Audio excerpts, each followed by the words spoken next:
নিবরাস চোখ সরালো অবিলম্বে। খুশির মাথাটা চেপে রাখলো বুকের বাঁ পাশটায়। ধুক ধুক আওয়াজ হচ্ছে বক্ষপটে। এত তীব্রভাবে ভেতরটা আন্দোলিত হচ্ছে। খুশি স্পষ্টভাবে টের পাচ্ছে, অনুভব করছে। আপনার বন্ধু আপনাকে কি বলে সান্ত্বনা দিয়েছে নিবরাস? তার কথায় কি আপনি আমার কাছে ফিরে এসেছেন? শেষ প্রশ্নটার কোনো যৌক্তিকতা নেই। সেদিন বিকেলবেলা খুশি আর আজওয়াদের কথোপকথন মোটেও সুন্দর কিছু ছিল না। আজওয়াদ কথা দিয়েই খুশিকে ভেঙে গুড়িয়ে দিতে চেয়েছিল। সেই আজওয়াদ আবার নিবরাসকে তার কাছে ফিরতে বলবে? ওহ, ব্যাপারটা সন্দেহজনকই বটে। নিবরাস বুঝতে পারল না কিছু। কপাল সংকুচিত হয়। ভাবুক স্বরে বলে, কোন বন্ধুর কথা বলছো খুশ? কোনো বন্ধুর সঙ্গেই তো এখন আর যোগাযোগ রাখিনি। খুশি ছোট্ট একটা প্রলম্বিত নিঃশ্বাস ফেলে বলে, তার নাম আজওয়াদ। আশা করি আর ভেঙে পড়া লাগবে না। সে আপনার কি হয়? 1 মিনিট বোধহয় কাটলো নিস্তব্ধতায়। নিবরাস সম্পূর্ণরূপে জমে গেল যেন। চোখের পাতাও নড়ল না। বেমোর স্তব্ধ সে কতক্ষণ বিশ্বাসই করতে পারল না খুশির কথা। এরপরই ক্ষিপ্র গতিতে উঠে বসলো। খুশির চিবুক বাড়ি খায় তার বুকে। নিবরাস তার বাহু খামছে ধরে, প্রকট নেত্রে তাকিয়ে অবিশ্বাস্য গলায় আওড়ায়। তা ওকে কিভাবে চেনো তুমি খুশি? বাহু খামছে ধরায় ব্যথা লাগছে বেশ। তবু আর্তনাদ গিলে খুশি বলল। আপনার বন্ধু হিসেবে চিনি। নিবরাস রুদ্ধ গলায় বলে। ও আমার কোনো বন্ধু টন্ধু না। খুশি রক্ষী কটারে হঠাৎ নোনা জল জমে। খুব সন্তর্পণে সেটা লুকিয়ে ফেলে। চোখ নামিয়ে কম্পিত স্বরে বলে, তো কি হয় সে আপনার? তুমি বলো, তুমি ওকে কিভাবে চেনো খুশি? কসম লাগে খুশি, কিচ্ছু লুকাবে না। খুশি সর্বপ্রথম নিবরাসের বন্ধন থেকে নিজেকে মুক্ত করলো, খুব আলগোছে নির্বিকার ভাবে। এরপর শূন্যে চেয়ে এক নিঃশ্বাসে সব খুলে বলল। হসপিটালের করিডোরে প্রথম সাক্ষাৎ, তারপর বাড়ির সামনের অনাকাঙ্ক্ষিত দেখা হওয়া, কথোপকথনটুকুর একাংশ তুলে ধরল। সব শুনে নিবরাস প্রতিক্রিয়া দিতে ভুলে গেল। সেই ক্ষণেই খুশি তার খসখসে 2 হাত ধরল। আহত দৃষ্টিতে চেয়ে ব্যথিত স্বরে বলল, নিবরাস, আমি তো বন্ধা নই। এই ছোট্ট পেটে কারোর অস্তিত্ব তো আপনিও টের পেয়েছিলেন, তাই না? তাহলে কেন সে আমাকে অক্ষম বলে গেল নিবরাস? বলুন না। নিবরাসের চোখ জ্বলে ওঠে। খুশির সিক্ত নয়ন জোড়ায় দৃষ্টি মেলানো অসম্ভব হয়ে পড়ে। নিবরাস টের পায় তার চোখে জল জমছে, নোনা জল। সেজন্যই চোখ দুটো খুব জ্বলছে, বুকটাও জ্বলছে। যেন কেউ সুনিপুণ হাতে বুকের মধ্যিখানে আগুন ধরিয়ে দিয়েছে। সে আর কেউ নয়, আজওয়াদ। খুশি আলতো করে মাথাটার কাঁধে এলিয়ে দিল। তাকে আমি এখানেও দেখেছি নিবরাস, কাল সন্ধ্যায়। সবুজ পাহাড়গুলো যেন সারিবদ্ধভাবে মাথা উঁচিয়ে দাঁড়িয়ে আছে। আকাশটা স্বচ্ছ, মেঘহীন গগনের সঙ্গে পাহাড়গুলোকে দূর থেকে অবর্ণনীয় সুন্দর দেখাচ্ছে। আজ সূর্যিমামার তেজ কম। মিঠের রোদে মুখরিত সকাল। প্রকৃতির এত সুন্দর রূপ আগে কখনো সচক্ষে দেখেছে বলে অনিন্দিতার মনে হয় না। সে অনেকক্ষণ মন্ত্রমুগ্ধের ন্যায় শূন্য চেয়ে রইল। কেমন ঘোর মেশানো দৃষ্টি তার। ইজানের মুখে মাস্ক, মাথায় কালো ক্যাপ, গায়ে খুব সাধারণ একটা হোয়াইট শার্ট আর ব্ল্যাক প্যান্ট, হাতে একটা সিলভার রঙের ওয়াচ। খুব পরিচিত না হলে কেউই তাকে চিনতে পারবে না। বডিগার্ডগুলো ছড়িয়ে ছিটিয়ে আছে চারপাশে। অনিন্দিতার হাতটা অতি সন্তর্পণে মুঠোয় ভরে মৃদু কণ্ঠে বলল, চলো। অনিন্দিতার ঘোর কাটে, তবে সম্পূর্ণরূপে না। সে হাত ছড়িয়ে নিচ থেকে ইজানের পেশিবহুল বাহু আঁকড়ে ধরে উচ্ছ্বসিত আমোদিত গলায় বলে, এখানে সবকিছু এত সুন্দর কেন ইজান? আমার খুব ভালো লাগছে, খুব। ইজান হাসল। মাস্ক পরিহিত বলে সেই হাসির ক্ষুণাক্ষরেও টের পেল না অনিন্দিতা। সে নিজের অনুভূতি ব্যক্ত করতে ব্যস্ত, কণ্ঠে খুশির ফোয়ারা। ইজান খুব মনোযোগ দিয়ে তা শুনে যায়। পকেটে রাখা ফোনটায় টুংটাং শব্দে মেসেজ আসে। কোলাহল ছাপিয়ে স্পষ্ট ভাবিয়ে তা টের পায় ইজান। ঘড়িয়ে সময় দেখে নেয়, 10টা বেজে 1 মিনিট। সকালে উঠতে দেরি হয়ে গেছে বেশ। ও হাত ছাড়িয়ে নিল। আশেপাশের মানুষরা নিজেদের মতো ব্যস্ত, কারোর মনোযোগ এদিকে নেই। ইজান অনিন্দিতাকে মুখোমুখি দাঁড় করালো। 2 বাহুতে আলতো করে হাত রেখে মাথা অল্প নোয়ালো। চোখে চোখ রেখে বলল, তুমি পাহাড় দেখো, আমি একটু আসি, কাজ আছে। দৃষ্টি তার বশ করবার মতন, খুব দৃঢ়, একঝাঁক মায়া ভরা। তবে অনিন্দিতার কপাল কুঁচকে আসে। তড়াক করে প্রশ্ন ছুড়ে, মানে আমি একা থাকবো কি করে? আর এখানে আবার আপনার কাজ কিসের? ইজান জানতো মেয়েটা পাল্টা প্রশ্ন করবে। উত্তরটাও সে পূর্বেই মনে মনে সাজিয়ে রেখেছিল, তাই সঙ্গে সঙ্গে নির্দ্বিধায় জবাব দিল, আমার কয়েকজন শুভাকাঙ্ক্ষীদের সঙ্গে দেখা করতে যাচ্ছি। বেশি না, আধ ঘন্টা লাগবে। তোমাকে ওদের সামনে নিয়ে যেতে যাচ্ছি না। কেন তা নিশ্চয়ই বলতে হবে না। মনির তোমার সাথে থাকবে ততক্ষণ। কিছু লাগলেও ওকে বলবে। জাস্ট 30 মিনিটস, চলে আসবো। কথার ফাঁকে ফাঁকেই তার এক হাতে এসে ঠেকলো অনিন্দিতার নরম আর রক্তিম গালের ওপর। অনিন্দিতা লজ্জায় গুটিয়ে যায়, সাথে সাথে কণ্ঠরুদ্ধ হয়। লজ্জিত ভঙ্গিতে চারপাশ পরখ করে, পুরুষালী হাতটা নামিয়ে দেয়, বলে, আচ্ছা আচ্ছা, বুঝেছি, জলদি আসবেন। এজন স্বস্তির নিঃশ্বাস ফেলে, ঘাড় বাঁকায়। মনিম শরৎ তখন অদূরেই দাঁড়িয়ে। দুজনে এতক্ষণ ওদের পানেই তাকিয়েছিল। যেই নাই যেন অনিন্দিতার গালে হাত রাখলো, অমনি দুজনে দৃষ্টি ফিরিয়ে নিয়েছে। ভাইয়ের কাণ্ডে তাদের লজ্জা লাগছে। কি অদ্ভুত! এজন গলা উঁচিয়ে ভারী স্বরে ডাকলো। এই মুনিম, এদিকে আয়। মনিম চঞ্চল পায়ে এগিয়ে এলো। তার কাজ সে জানে। আধ ঘন্টা অনিন্দিতাকে দেখে রাখতে হবে, বেশ ওইটুকুই। এজান তাকে চোখের ইশারায় থাকতে বলল, তবে সম্পূর্ণ নির্ভর হতে পারল না। বারবার বোঝালো দায়িত্বে যেন হেরফের না হয়। মনিম বিজ্ঞের মতো প্রতিবারই ঘাড় নাড়ালো, যেন নিজের দায়িত্ব সে পালন করতে প্রস্তুত।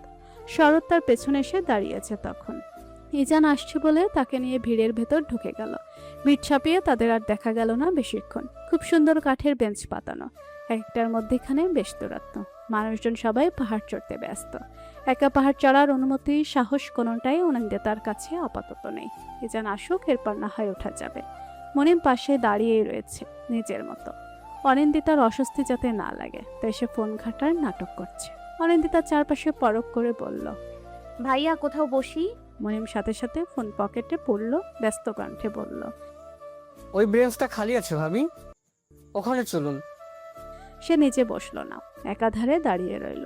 অনিন্দিতা এক প্রান্তে বসলো। বেঞ্চগুলো অত লম্বাও নাই, 3 জন বসার মতো। অনিন্দিতা বসার আগেই খেয়াল করেছে অন্য মাথায় এক মেয়ে বসে রয়েছে, বিষণ্ণ মলিন চেহারা, যেন খুব দুঃখ জর্জরিত সে। অনিন্দিতা অবাক না হয়ে পারে না। এই সুন্দর স্থানে, যেখানে শ্বাস নিলেও প্রাণ জড়িয়ে যায়, মন শান্ত হয়, সেখানেও কেউ মন খারাপ করে বসে থাকে। অনিন্দিতার দৃঢ় চাহনি মেয়েটা একসময় টের পেল। সে সন্তপূর্ণে চোখ তুলে, দৃষ্টিতে দৃষ্টি মিলতেই স্বভাববশত অল্প হাসে।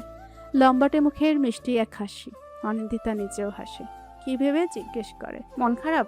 মেয়েটি বোধহয় অবাক হয়েছে, হওয়ারই কথা। অপরিচিত অচেনা কেউ কিভাবে চট করে ধরে ফেললো তার বেজায় মন খারাপ।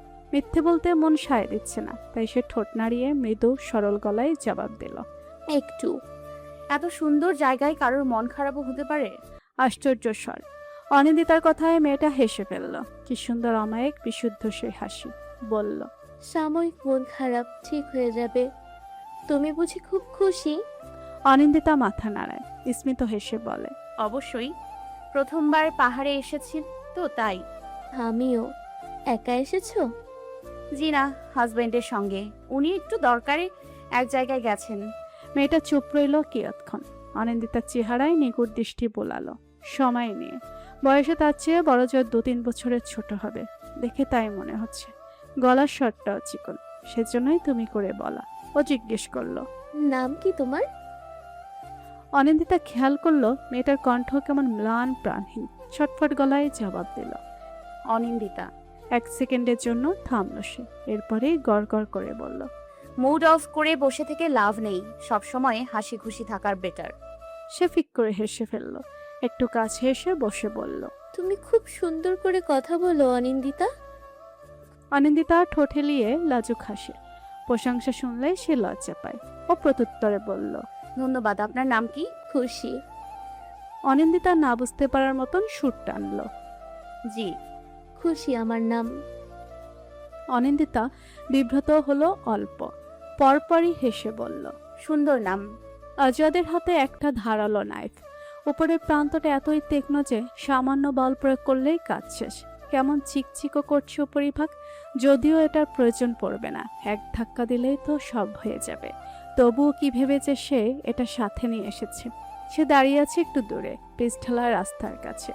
এখানে থেকে অগণিত পাহাড় দেখা গেল, মানুষজন দেখা যাচ্ছে খুবই ক্ষুদ্রাকারে। তাই সে সঙ্গে দূরবীনটাও এনেছে। বরাবরের চেয়ে ভিন্ন তার আজকের ড্রেস আপ। নিজেকে লোকানোর কোনরূপ প্রয়াস নেই। চোখের দৃষ্টি তীর্যক, সতর্ক। দৃঢ় মনে অপেক্ষা করছে সে কখন শিকার আসবে। দূরবীনে দৃষ্টি রাখতেই কাঁধে সাহস একটা হাতের স্পর্শ পেয়ে চমকে যায় আজব। তৎক্ষণাৎ সে ঘাড় বাঁকালো, তবে দূরবীনটা হাত থেকে নামিয়ে মাথাটা সামান্য ডান দিকে কাত করে পেছনের ব্যক্তিটাকে দেখতে চাইলো। অমনি কেউ জোরালো হাতে ঘাড় বাঁকিয়ে দেয়। খট করে শব্দ হয়। আজও আর্তনাদ করে ওঠে। হাত থেকে দূরবীনটা ছিটকে পড়ে অচিরেই। সঙ্গে সঙ্গে আরো দুটো হাত তার কাঁধ আর মুখ চেপে ধরে, টেনে নিয়ে যায় অন্য পাশে নির্জন স্থানে। একটা বিশাল গাছের সাথে বাড়ি খায় তার পিঠ। সামনে দাঁড়ানো ব্যক্তিটা খুব আক্রোশে তাকে ছুঁড়ে মেরেছে। আজাদ বুঝতে পারে সে কখনোই এমন শক্তপোক্ত কারোর শক্তির সঙ্গে পেরে উঠবে না। তাই সন্তর্পণে পকেট থেকে ন্যাপটা বের করে পেছনে আড়াল করে রাখে হাতটা। পূর্ণ দৃষ্টিতে তাকায় ঠিক সামনে বরাবর। বিস্ময়স্ফুট স্বরে কণ্ঠনালী থেকে নিঃসৃত হয় একটাই শব্দ, তুই? ইজান তখন শার্টের হাতা ফোল্ড করছিল। মাস্কটা খুলে পকেটে রেখে সে চটপট পায়ে এগিয়ে এলো। ক্রুরদার দৃষ্টিতে ভস্য করে দিতে চাইলো আজাদকে। তেজি কণ্ঠে বলল, অবাক হচ্ছিস কেন? তুই তো জানতি আমি এখানে আসবো। আজাদ ক্রোধে ফেটে পড়ে। জানতাম তো কিছু আমার জন্য আনেছিস, তা বুঝিনি তো। দেখ ভাই, তোর সঙ্গে আমার শত্রুতা শুধু মুখে মুখে, তাই। আচ্ছা তাই? শুধু মুখে মুখে? হিমেলকে কাজে লাগিয়ে বাংলোতে যাওয়ার আগে মারার জন্য আমার পেছনে লোক লাগাসনি? আজাদ সঙ্গে সঙ্গে দুই ধারে মাথা নাড়ালো, প্রবল আত্মবিশ্বাসের সাথে বলল। অবশ্যই না। সেকেন্ডের মাথায় গালে জড়ালো হাতের একটা থাপ্পড় পড়ে। আজাদ দাঁতে দাঁত চেপে সহ্য করে নেয় তা। দ্রুততার সঙ্গে ন্যাপ ধরা হাতটা সামনের দিকে আনে আক্রমণের জন্য, কিন্তু তার আগেই ইজান একপাশে সরে যায়, হাত চেপে ধরে। আরো দুজন এসে আজাদকে পেছন থেকে ধরে ফেলে। হাত থেকে ন্যাপটা ছুঁড়ে ফেলেন। এক হাঁটু গেড়ে নিচে বসিয়ে যান। লম্বা লম্বা নিঃশ্বাস ছেড়ে জিজ্ঞেস করে, হিমেলকে কেন মারলি? ওর দরকার শেষ, তাই। শরৎ শক্তমুখে অদূরেই দাঁড়িয়ে আছে। সে জানে ভাই হিমেলকে মাপ না করলেও ওর এমন মৃত্যুও কাম্য করেনি কখনো। আজও ছুটাছুটি করছে না, নির্লিপ্ত নজরে তাকিয়ে আছে। গাল জ্বলছে অথচ তার কোনো বিকার নেই। খানিকক্ষণ পর সে নীরবতা ছেদ করে বলল, ছেড়ে দে ইজান, আজকের দিনটা অন্তত ছেড়ে দে, কাল মেরে ফেলিস। ইজানের ভ্রুদায় বেঁকে যায়। কপালে সূক্ষ্ম ভাঁজ পড়ে কৌতূহলের তাড়নায়। তাচ্ছিল্য সুরে বলে, কেন? আজকের দিনে কি? ছেড়ে দে। ইজান ঠোঁট কামড়ে ভাবে কিছু, অতঃপর হঠাৎই তার মতিগতি পাল্টে যায়। বলে, সুন্দরভাবে বল, প্রাণ ভিক্ষা চা, এরপর ভেবে দেখবো। চমকের তালে শরতে চল ঝুলে যায়। চোখ দুটো নিজ নিজ স্থান ছেড়ে বেরোনোর জন্য লাফিয়ে ওঠে। সে পেছন থেকে এলোমেলো স্বরে ডাকলো, ভাই। ইজান হাত উছিয়ে তাকে থামিয়ে দিল। এরপর আরেকটু ঝুঁকলো আজতের নিকট। ক্রুর হেসে বলল, কি হলো? আজত ফোঁস করে নিঃশ্বাস ছাড়ে। বলে, পায়ে ধরবো? ইজান সাথে সাথে তার লোকদের আদেশ দেয়। এই দেখ তো, সঙ্গে আর কিছু আছে নাকি? একজন আজাদকে আরেকটু শক্ত করে আটকে রাখলো, আরেকজন তার ফুল বডি চেক করলো।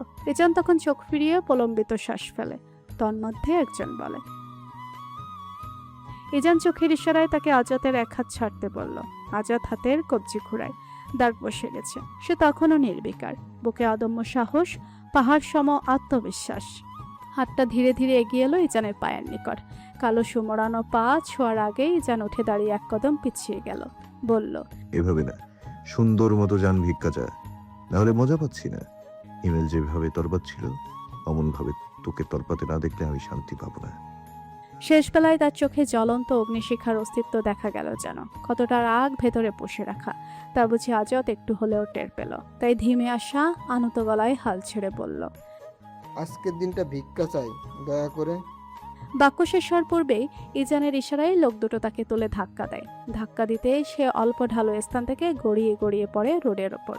কোণের দিকটা ছুলে যায়, হাঁটুর ওপরে প্যান্টের অংশ ছিঁড়ে যায়। তারপরও সে আবার হাঁটুতে ভর দিয়ে উঠে দাঁড়ানোর চেষ্টা করে। শরৎ ব্যগ্র গলায় বলল, ভাই, ভাই এটা কি করলেন?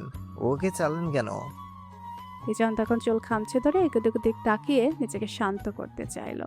আজাদ এখানে এমনি এমনি আসেনি, কোনো না কোনো মতলবে এসেছে। তাকে মারা কঠিন কিছু নয়, তবে উদ্দেশ্য জানাটা দরকার। ও বিড়বিড় করল, শালা সাইকো একটা। কথা শেষ হওয়ার পূর্বেই ধুম করে একটা শব্দ হয়। ইজান চকিতে তাকায়। একটা ট্রাক ফুল স্পিডে বহুদূরে চলে গেছে তখন। এক লহমায় সামনের রাস্তাটা খালি হয়ে গেছে। অল্প দূরত্বেই রক্তমাখা একটা দেহ পড়ে আছে। শরৎ ছুটে যেতে চাইলে ইজান হাত দেখে ওকে থামিয়ে দিল ভারিক্কি। জলদ গম্ভীর গলায় বলল, আধা ঘন্টা হয়ে গেছে, ফিরতে হবে। ইজান ফিরে আসার আগ অবধি অনিন্দিতাই বেঞ্চে বসেছিল। খুশি নামক মেয়েটার সঙ্গে টুকটাক কথা বলছিল সীমিত। খুব বেশি ব্যক্তিগত কোনো আলাপ নয়, কিন্তু ওইটুকুতেই দুজনেরই কেমন আগ্রহবোধ বাড়ল। খুশি নিজের গালায় হাত ঠেকিয়ে বলল, তুমি খুব মিষ্টি অনিন্দিতা। আমার কোনো ছোট বোন হলে সেও নিশ্চয়ই তোমার মতো হতো। অনিন্দিতা হাসে শুধু, তন্মধ্যে পিঠের ওপর আলতো হাতের স্পর্শ টের পায়। তড়াক করে ঘাড় ঘোরাতেই চিরপরিচিত চোখ দুটো নির্নিমেষ দৃষ্টিতে হারিয়ে যায়। সে মুহূর্তেই উঠে দাঁড়ায়, আনন্দিত স্বরে বলে। আপনি এসে গেছেন? ইজান মাথা নাড়িয়ে বলে। বোর হওনি তো? অনিন্দিতার টনক নড়ে যেন। ঘাড় বাঁকিয়ে এসে একবার তাকায় খুশির দিকে, চোখের ইশারায় বুঝায় আমার হাজবেন্ড। খুশি বিনিময়ে হাসে। অনিন্দিতা আর একটু কাজ ঘেঁষে দাঁড়ায়, নিচু চাপা স্বরে বলতে লাগে। ওনাকে দেখছেন ইজান? ওনার সঙ্গে গল্প করছিলাম, একটু বোর হইনি। ইজান বিরক্ত হয়। অপরিচিত কারোর সঙ্গে কথা বলার কি প্রয়োজন ছিল? অপরিচিত হলেও তার ব্যবহার অমায়িক, মন খারাপ করে বসেছিল, তাই একটু। ইজান তপ্ত নিঃশ্বাস ফেলে, বলে।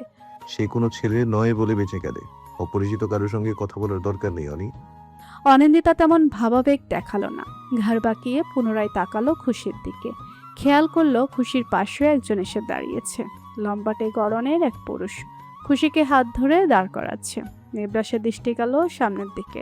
মাস্ক পরিহিত হলেও চোখ দুটো বড্ড পরিচিত ঠেকলো। সন্ধিয়ান চোখে এদিক ওদিক তাকাতেই ও খেয়াল করলো পেছনে দাঁড়ানো মণিমা শরৎকে। বিস্ময়ে থ বনে গেল সে। ইজানের বাজ পাখির নজর তার উপর পড়তে সময় লাগলো না, তবে ওই নজরে বিশেষ প্রতিক্রিয়া দেখতে পেল না নিবরাস। তবু এক বিভৎস অজানা ভয় মনে দানা বাঁধল। ইজান কোনরূপ অভিব্যক্তি প্রকাশ করলো না। অনিন্দিতার ডান হাত মুঠোয় নিয়ে বলল, চলো হোটেলে গিয়ে ফ্রেশ হতে হবে। নিবরাসের শরীর টলছে। সে এক ধ্যানে তাকিয়ে আছে ইজানের দিকে। যাওয়ার পূর্বে তার খুব কাছে থাকা রমণীটি খুশির দিকে ইশারা দিল। বিদায় জানিয়ে চলে যাওয়ার জন্য উদ্যত হলো। খুশিকে নিজের আরেকটু নিকটে টেনে আনলো নিবরাস। যাওয়ার আগে ইজান একবার ঘাড় ফিরিয়ে তাকালো। শান্ত শীতল দৃষ্টি, নিবরাস ভরকালো তাতেই। তবে ইজান যেন দৃষ্টিতেই বোঝালো এই যাত্রায় নিবরাস মাপ পেয়ে গেছে। ওরা যেতেই খুশিকে নিয়ে ফেরার জন্য তাড়াহুড়া শুরু করলো নিবরাস। বলল, আমরা আজই ফিরে যাই খুশ। এখান থেকে সোজা সমুদ্র দেখতে যাব, কেমন? পাহাড় ভালো লাগছে না। খুশি অবাক হলো, ম্লান কণ্ঠে বলল, কি বলছেন? পাহাড়েই তো চড়িনি এখনো। ফিরে যাব মানে? আর আপনি এতক্ষণ কই ছিলেন? এমন টায়ার্ড দেখাচ্ছে কেন? নিবরাস উত্তর দিল না। আচানকই অদ্ভুত স্বরে প্রশ্ন করলো, ওই মেয়েটাকে? কোন মেয়েটা? তোমাকে যে যাওয়ার আগে ইশারা দিল। ওহ, ওর নাম অনিন্দিতা। একসঙ্গে বসেছিলাম, টুকটাক কথা বলেছি। মেয়েটাকে আমার ভালো লেগেছে নিবরাস। সে চট করে আমার মন খারাপই দূর করে দিয়েছে। কজনের এই গুণ আছে বলুন তো? ওর হাজবেন্ড না আসলে আরেকটু কথা বলতে পারতাম। খুশি স্মিত হেসে একদমে পুরোটা বলে। নিবরাস জন্য ছোটখাটো ধাক্কা খায়। হাজবেন্ড? দেখলেনই তো, ওরা আমাদের শহরেরই। মেয়েটার সঙ্গে আবার দেখা হলেও হতে পারে। খুশির স্বর আমোদিত। বহুদিন পর সে বাইরে কারোর সঙ্গে কথা বলে স্বস্তি পেয়েছে যে আজাদের অ্যাক্সিডেন্টটা পরিকল্পিত। সেই পরিকল্পনার মাস্টার মাইন্ড নিবরাস জুবায়ের না। আজাদ মারা যায়নি, গুরুতর আঘাত পেয়েছে মাথায়, হাত পা পুরোদস্তুর ভেঙে গেছে। আর কোনোদিন হাঁটতে পারবে কিনা সন্দেহ আছে। সেই সঙ্গে আরেকটা আশঙ্কা রয়েছে, তার ব্রেন সমস্যা দেখা দিতে পারে। এমনিতেই অর্ধেক পাগল, পুরোটা হলেও কারো তেমন যায় আসবে না, শুধু তার বাবা ছাড়া। সেই লোকের এক ছেলে ছাড়া দুনিয়ার কেউ অবশিষ্ট নেই। রাজনীতিতে তিনি এক কলুষিত ব্যক্তিত্ব। সময় এবং দাপট ফুরিয়ে এসেছে। ছেলের এমন খবর পাওয়া মাত্রই চট্টগ্রামে ছুটে গিয়েছিলেন। তদন্ত হবে, তবে বিশেষ লাভ হবে কিনা বোঝা যাচ্ছে না। কেউ ট্রাকটা দেখেনি, সিসিটিভিও নেই, কোনো প্রমাণই নেই বলতে গেলে। আপাত দৃষ্টিতে সবাই এটাকে রোড অ্যাক্সিডেন্ট মনে করছে। আজাদকে সেখানে কিছুদিন চিকিৎসায় রাখা হলেও পরবর্তীতে নিজ শহরে ফিরিয়ে আনা হয়েছে। কথা বলার অবস্থায় সে নেই। দিনরাত হসপিটালের বেডে তার নিস্তেজ দেহটা পড়ে থাকে। শত্রুকে বাঁচিয়ে রেখেও কিভাবে তরপাতে হয় নিবরাস ভালো করেই জানে। আজাদকে কখনো সে শত্রুরূপে কল্পনা করেনি, কিন্তু বন পাগল আজাদ এক জঘন্য পরিকল্পনা সাজিয়েছিল বলে তাকে ছাড়ও দিতে পারেনি। আজবত, তুমি কি আর কথা বলবে না? চোখ মেলে আমায় দেখবে না? আজবত, তুমি কি আমার কথা শুনতে পাচ্ছ? কাছেই বসে আছে সিনথিয়া, কিন্তু আজাদকে ছুতে পারছে না। ডাক্তারের আপত্তি আছে কিনা। ও আবার কম্পিত স্বরে ডাকলো, আজবত, প্লিজ একটু তাকাও। তখনই দরজা ঠেলে আসাদ প্রবেশ করলেন। কেবিনে অপরিচিত মেয়ে মানুষ দেখে থমকালেন। নিরাপত্তা ডিঙিয়ে এই মেয়ে ভেতর প্রবেশ করলো কি করে? দেখে তো নার্স ডাক্তারও মনে হচ্ছে না, তবু উনি সন্দিগ্ধ কণ্ঠে শুধালেন। নার্স। সিনথিয়া তড়িঘড়ি করে উঠে দাঁড়ালো। এক ছুটে দরজার নিকট এসে দুধারে মাথা ছেঁকালো। এরপরই আসাদের পাশ কাটিয়ে দৌড়ে বেরিয়ে গেল। আসাদ পেছন থেকে চেঁচালেন। এই মেয়ে দাঁড়াও। সিনথিয়া দাঁড়ালো না। আসাদ তাকে না ডেকে ডাক্তারকে ডাকা শুরু করলেন। ডাক্তার ছুটে আসতে তিনি উত্তেজিত গলায় বললেন, এখানে কেউ ছিল ডক্টর? দেখুন আমার ছেলেকে কিছু করেছে কিনা। ডক্টর সব চেক করে দেখলেন, ছোট্ট করে বললেন। এভরিথিং ইজ অল ওকে। সন্ধ্যার বেশ অনেকক্ষণ পর বাড়ি ফিরেছে সিনথিয়া। বিধ্বস্ত চেহারা, অবসন্ন কায়া। রাতের খাবারের টেবিলে আজ বহুদিন পর ইজান উপস্থিত, তাও সবার পূর্বে। কামিনী সুজলা রান্নাঘরে, বাকিরা আসছে। অনিন্দিতা শুধু প্লেটগুলো ঠিকঠাক করে রাখছিল। ইজান সর্বপ্রথমে জলদগম্ভীর গলায় প্রশ্ন করল, আজকে কোথায় গেছিলি তুই? সিনথিয়া বসতে গিয়েও থেমে গেল। প্রশ্নটা কার উদ্দেশ্য করা কারোরই বুঝতে বেগ পোহাতে হলো না। সিনথিয়ার নিঃশ্বাস আটকে আসে, নতমস্তকে জবাব দেয়। একটু দরকারে বেরিয়েছিলাম। হসপিটালে কি দরকার? সিনথিয়া এবার এদিক ওদিক চাওয়াচাই করে। অনিন্দিতা ভুরু কুচকে তাকিয়ে আছে তার দিকে। সিনথিয়ার কণ্ঠনালী কাঁপে অস্বাভাবিকভাবে। আসবো। সুজলা তখন তরকারির বাটি হাতে উপস্থিত হলেন। তীর্যক গাঢ় চোখে সিনথিয়ার দিকে তাকালেন। আজ মেয়েটা সত্যি খুব দেরিতে ফিরেছে। তে নিজেও বাজখাই গলায় প্রশ্ন করলেন, কই গেছিলি তুই? ইজান আয়েশ করে হেলান দিয়ে বসে ঠোঁট গোল করে বলে, আপনার মেয়ে লাগাম ছাড়া হচ্ছে চাচি। সময় থাকতে লাগাম টেনে ধরুন। সে ভুলে যাচ্ছে সে কোন বাড়ির মেয়ে। না হলে কখনো হসপিটালে এক লাফাঙ্গাকে দেখতে যাওয়ার সাহস হতো না। সেকেন্ড খানেক বিস্ফোরিত নেত্রে মেয়ের দিকে চেয়ে রইলেন সুজলা। দৃষ্টিতে অবিশ্বাস নেই, তবে হজম করতে সময় লাগছে। অনিন্দিতাও চমকিত চোখে ইজানকে দেখলো, তারপর আবার সিনথিয়াকে। মাথা নুয়ে বসে থাকা মেয়েটাকে দেখে প্রথমবারের মতন মনের কোণে অল্প মায়া জন্মালো তার। কিন্তু পলক ফেলার পূর্বেই আরেক বিস্ময়কর ঘটনা ঘটে গেল। ক্ষিপ্র গতিতে এগিয়ে এসে মেয়ের গালে সাপটে চর বসালেন সুজলা। সেই চরের তীব্রতায় পুরো ডাইনিং রুমে ঝুম নীরবতা নামলো। সিনথিয়ার ফকফকে ফর্সা ত্বকে 3 আঙুলের রক্তিম দাগ স্পষ্ট ফুটে উঠল। ইহজীবনে প্রথমবার মায়ের হাতের এই জোরালো থাপ্পড় খেয়ে সে বনে গেল নির্বাক, বাকরুদ্ধ। বাংলো বাড়িতে আজ বহুদিন পর আসা। কামিনী আসবেন শুনে রেজিয়া হন্তদন্ত পায়ে ছুটে আসলেন। 4 মাস সেই কবেই পেরিয়ে গেছে। আজই প্রথম বাড়ি থেকে বেরিয়েছেন কামিনী। আগামীকাল এখানে একটা বড় মিলাদের আয়োজন করা হবে। সে উদ্দেশ্যে খন্দকার নিবাসের প্রত্যেক সদস্যই আগামী 2 দিন এখানে থাকবে। নিস্তরঙ্গ পরিবেশে নীরব বনে থাকা বাংলোটা আজ বেশ সরব। ইমাদ সঙ্গে করে জ্যাকুকেও নিয়ে এসেছে। ও বেচারা একা বাড়িতে থাকবে কিভাবে? সবাই যার যার মতো রুম সিলেক্ট করে চলে গেল। শুধু দোতলার একটা রুমে খালি রইল। ইজানের কঠোর আদেশ, ওই রুম তার। সে এবং তার বউ ব্যতীত ওই ঘরের দখলদারিত্ব আর কেউ পাবে না। অনিন্দিতা তার এমন কঠিন ব্যবহারে প্রচণ্ড হতাশ। রুমটা সিনথিয়ার পছন্দ হয়েছিল। অনিন্দিতা তাকে মানা করতো না কখনো। রুমে তো কারোর নাম লেখা নেই। তাছাড়া এর চেয়ে বড় রুমও আছে, তবু ইজান মানতে নারাজ। অগত্যা শেষমেশ সিনথিয়াকে অন্য রুম বেছে নিতে হলো। তাকে দেখলে অনিন্দিতার এত মায়া হয় ইদানিং, কেমন চুপচাপ হয়ে গেছে। বাইরে টোটো করে ঘুরে বেড়ানোর স্বভাবটাও গায়েব হবে নাই বা কেন? ইজান তাকে ওয়ার্নিং দিয়েছে, ভার্সিটি ছাড়া অন্য কোথাও কদম ফেললে খন্দকার নিবাসে তার ঠাঁই হবে না। সুজলা এই ব্যাপারে কোনো অভিমত দেননি। তিনি মেয়েদের ব্যাপারে যথেষ্ট কঠোর। দুপুরে খাওয়া দাওয়া শেষে আগে আগে রুমে চলে এসেছে অনিন্দিতা। রুমটা একদম চকচকে ফকফকে। গতকালই লোক লাগিয়ে সব পরিষ্কার করা হয়েছে। নতুন চাদর বিছিয়ে রাখা খাটে অনিন্দিতা ধপ করে শুয়ে পড়ল। দুপুরের খাওয়া শেষ করে তার খুব ঘুম পায়, বিশেষ করে ভার্সিটি যেদিন থাকে সেদিন বাড়ি এসে সে লম্বা ঘুম দেয়। বলা বাহুল্য, সে পাবলিক এক ভার্সিটিতে চান্স পেয়েছে। বাড়ি থেকে দূরত্বটা বেশ, তবে গাড়ি থাকায় কোনো অসুবিধা হয় না। রাতুল শিয়া অন্য প্রতিষ্ঠানে চান্স পেয়েছে। কিভাবে যেন অর্পা অনিন্দিতার সঙ্গে একই ভার্সিটিতে টিকে গেছে, তাকে আবার একই ডিপার্টমেন্টে। গাঢ় ঘুম তখন চোখের পাতায়। পুরোদমে ঘুমের রাজ্যে তলিয়ে যাওয়ার পূর্বেই খট করে দরজা লাগানোর শব্দ হলো। পরপরই একটা ঠান্ডা হাত অনিন্দিতার কোমর পেঁচিয়ে ধরল নরম স্পর্শে। হাতের মালিক কোনোরূপ কথা বলল না, গা এলিয়ে দিল অনিন্দিতার পাশে। তাকে টেনে নিয়ে নিল নিজের খুব কাছে। কানের লতিতে মুখে গিয়ে ফু দিতে অনিন্দিতা ছটফট করে ওঠে। ঘুম উবে যায়। কটমাট করে ফিরে মানুষটার দিকে। অতিষ্ঠ গলায় বলে। ছাড়ুন, ঘুম পেয়েছে। এখন আদর করার সময়, ঘুমানোর না। বিকাল এখন। তো কোন মহান ব্যক্তি বলেছেন যে শুধু রাতেই স্বামীকে আদর করা লাগে? আস্তাগফিরুল্লাহ। বিড়বিড় করে উঠে অনিন্দিতা। ইজান তার গলায় ঠোঁট ছোঁয়, হাসকিস্বরের রাগ নিয়ে বলে। নমস্কার সিংহে। অনিন্দিতা তার গলা জড়িয়ে ধরল, বুকের উপর মাথা রেখে চোখ বুঝলো, ক্লান্ত গলায় বলল। একটু ঘুমাই অসম্ভব। প্লিজ। ইজান বাঁকা হাসে, তাকে বুক থেকে সরিয়ে নিজেই তার গলায় মুখ গুজে।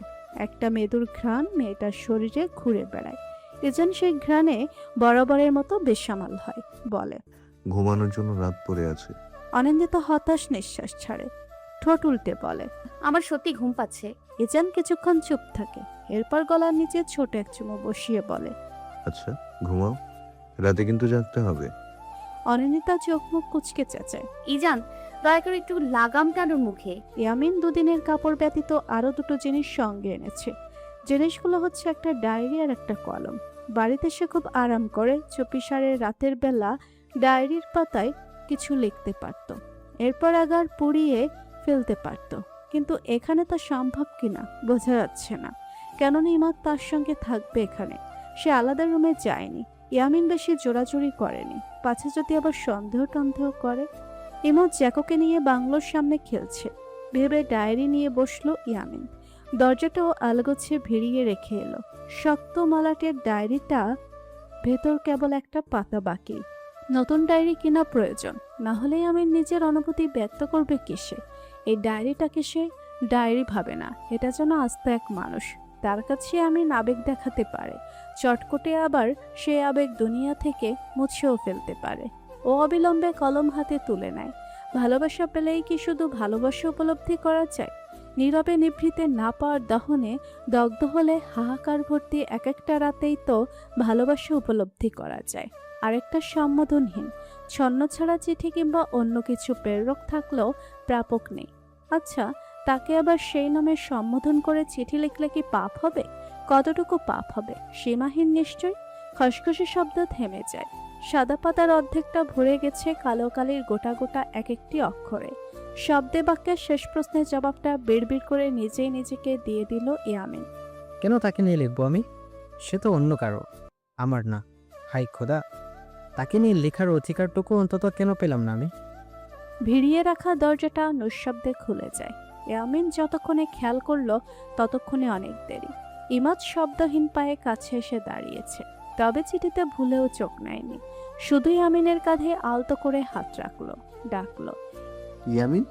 ইয়ামিন চকিতে ফিরে চায়। সম্বিত ফিরতে এসে কাগজ ছিঁড়ে জানালা গলিয়ে ছুঁড়ে মারে। ইমাদ মাথা নুয়ে দাঁড়িয়ে তখনও তপ্ত একটা নিঃশ্বাস ছেড়ে বলে। এসব কি ইয়ামিন? তুই না বলে ঢুকলি কেন? কিছুই দেখিনি, বিশ্বাস কর। ইয়ামিন রেগে মেগে অন্য পাশে সরে এলো। ইমাদ এলো পিছু পিছু, আবারও কাঁধে হাত রেখে অসহায় গলায় বলল। তুই প্লিজ মুভ অন কর ভাই। প্রেমও তো করিসনি, তারপরেই এমন কষ্টে। ইমাদ, জ্ঞান দিস না। এসব ব্যাপার কিন্তু মামনির চোখে পড়তে সময় লাগবে না। মামনি কিন্তু অল্প হলেও টের পাচ্ছে সামনে এক্সাম। এমন চলতে থাকলে তো মামনি খুব কষ্ট পাবে রে। ইয়ামিন ফিরে তাকায়, দৃষ্টিতে শূন্যতা, বুকে হাহাকার, অক্ষিপুটে জল জমছে, দৃষ্টি ঝাপসা হচ্ছে। নিজের কাছে আজকাল নিজেকে অসহ্য লাগে। হুটহাট চোখগুলো বেইমানি করে। এমন চলতে থাকলে তো সবাই তাকে টিটকারি মারবে। সে ছেলে মানুষ, হবে শক্তপোক্ত, কঠিন ধাঁচের, অথচ তার কিনা মেয়ে লোকের মতো ফেচফেচ করে কান্না পায়। নিবরাসের হাতে একটা বিশাল ফুলের তোড়া, হরেক রকমের ফুল দিয়ে বানানো এই তোড়া কিনেছে সে অনেক দামে। দামটা যদিও মুখ্য নয়, মুখ্য বিষয় বউয়ের পছন্দ। তার নাকি রং বেরঙের ফুল ভীষণ প্রিয়। খুশি সেই ফুলের তোড়া দেখে খুশিতে আত্মহারা। ফুলের তোড়া ধরার আগে সে নিবরাসকে জড়িয়ে ধরল। জোরালো সেই আলিঙ্গনের সব ক্লান্তি অবসন্নতা দূর হয়ে নিবরাসের ভাবে এই মেয়ে নিশ্চয়ই ম্যাজিক জানে। নিবরাস খুশিকে নিয়ে রুমে এলো, ওকে বিছানায় বসিয়ে তোড়াটোর কোলের ওপর রাখলো। এরপর চলে গেল ফ্রেশ হতে। ততক্ষণে নিজেকে একবার আয়নায় দেখে নিল খুশি। আজ সে সেজেছে, পরনে সফেদ রঙের একটা ড্রেস, ওড়নাটা কাঁধের একপাশে ঝুলিয়ে রাখা, ঠোঁটের ওপর গাঢ় খয়েরি লিপস্টিকের আস্তরণ, চোখের নিচে চিকন কাজল রেখা, কপালের মাঝ বরাবর ছোট্ট একটা টিপ। খুশি হাঁসফাঁস করে উঠছে ক্রমশ। একা একা সাজগোজের অভ্যাস তার নেই, তাই এ ব্যাপারে জ্ঞান খুব সীমিত। তন্মধ্যে নিবরাস বেরোলো। টাওয়ালে মুখ মোচার ক্ষণে এক পলক খুশিকে দেখলো। অমনি দৃষ্টি থমকালো তার। মুখ হয় বিস্ময়, খুশিতে। হাতের টাওয়াল ঘরের কোণে ছুঁড়ে সে লাফিয়ে সামনে আসে। নতমস্তকে বসে থাকা খুশির চিবুক ধরে মুখ উঁচায়। বুড়ো নাচিয়ে অবিশ্বাস্য কণ্ঠে শুধায়। এটা আমার খুশ বই তো? খুশি বিষম খেল, আহত স্বরে জানতে চাইল। কেন চিনতে পারছেন না? সুন্দর লাগছে না? নিবরাস ফিচেল হাসে।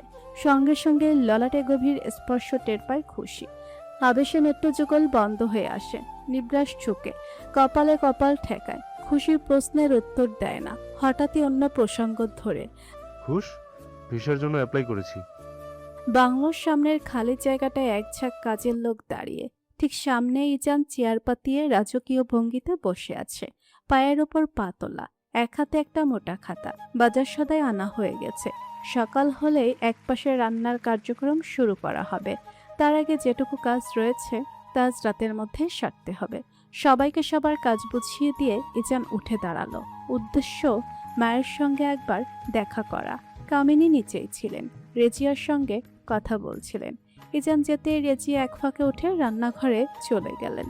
ইজান বসলো কামিনীর পায়ের কাছটায়, হাড় মুড়ে।